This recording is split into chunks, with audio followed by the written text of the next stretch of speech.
Okay, let me tell you a story about Avery. The first time he came over to visit me at my house, we've already been talking for hundreds of hours online. And that night, the first day, I was sitting in the garage in the gallery and on a couch with him, and so I said, Avery, are you a pedophile too? And he goes, oh, yeah, I guess so.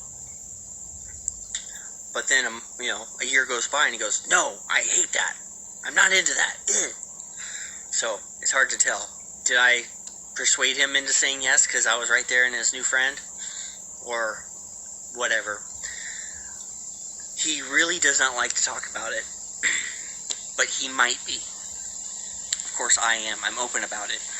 I'm very good at talking about all of it.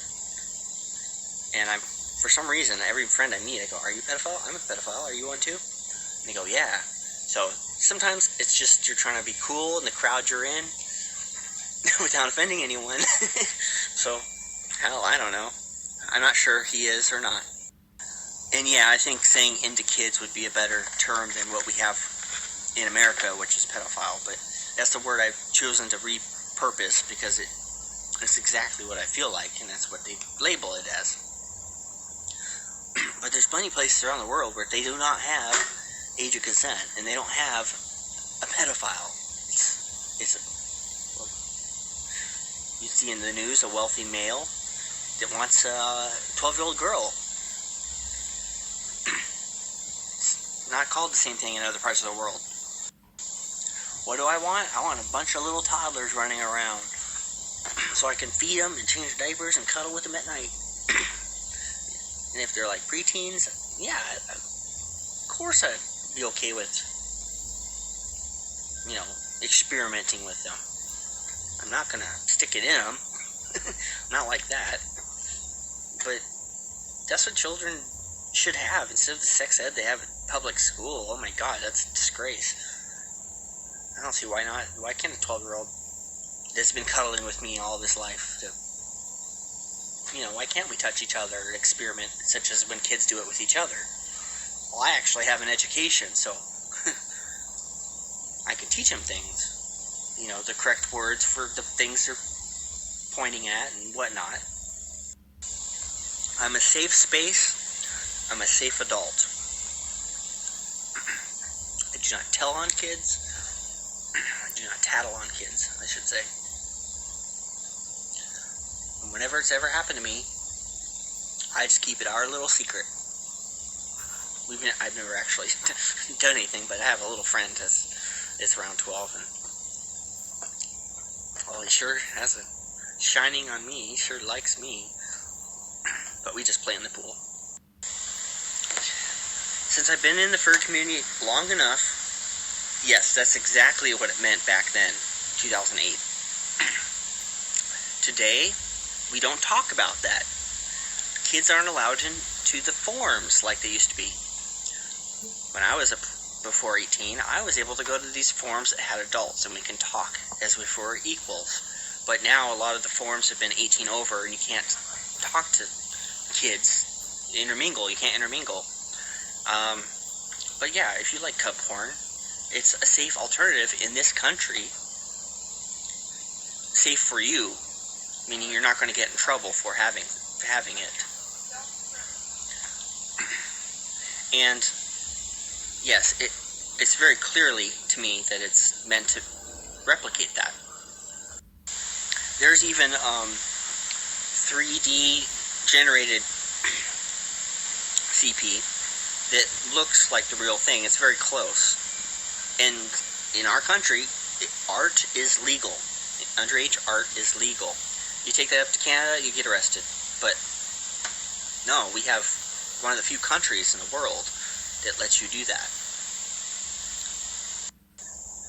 That's alright. A lot of people hate kids, but get aroused by them. It's natural. It's normal. Just keep it private. Keep it private. You don't have to talk to anybody about it. It's okay. What's a QMQ? I can only guess. Keep mouth quiet. Now, just know you're in a different country with different laws. You're also an immigrant country. So we're kind of far away from our natural instincts. But what your brain tells you to like and enjoy, it's normal. It's acceptable. But just keep it that way. I don't care what you look at or what you like. But if you see something you like, you don't have to feel bad about it. It's completely normal. Your brain evolves to do that. It's normal. I can explain a whole lot more about that, but I'll leave it as that until you ask me more questions about it, though. Because if you really want me to, I can go in another 2-hour lecture about the evolution of pedophilia. Meaning I read so many goddamn books, I had to come up with my own answers. Okay, let me have my kratom. And I'm just sitting here on the porch drinking water, having a smoke, but I need a little bit of pick-me-up. So I'll get into it and go ahead. Can I sleep? No, you can't go to sleep now. Okay, you can always hit me up again. No, this is what we call the end of the day, and the class goes home. But you can always pick up where we left off. And it's such a heavy topic to go through, and it would be really helpful to have some input as we go through it, so I don't lose your interest, since it's such a broad amount of information. It's hard to just do one single lecture, but I can wait. Let's just give you the main part of it, though. I can go back to the pre-Homo sapien part of it, way back before, how it branched off, and why we survive today. I'll begin by saying, during an ice age, when there's less food available and less mating available, a pedophile evolved to take a child that another family could not take care of anymore. And they had a long-term relationship. Child eats less food. You can have sex with them all you want, and there's no babies, so you have a long-term relationship without having babies. Because remember, there's no contraception back then.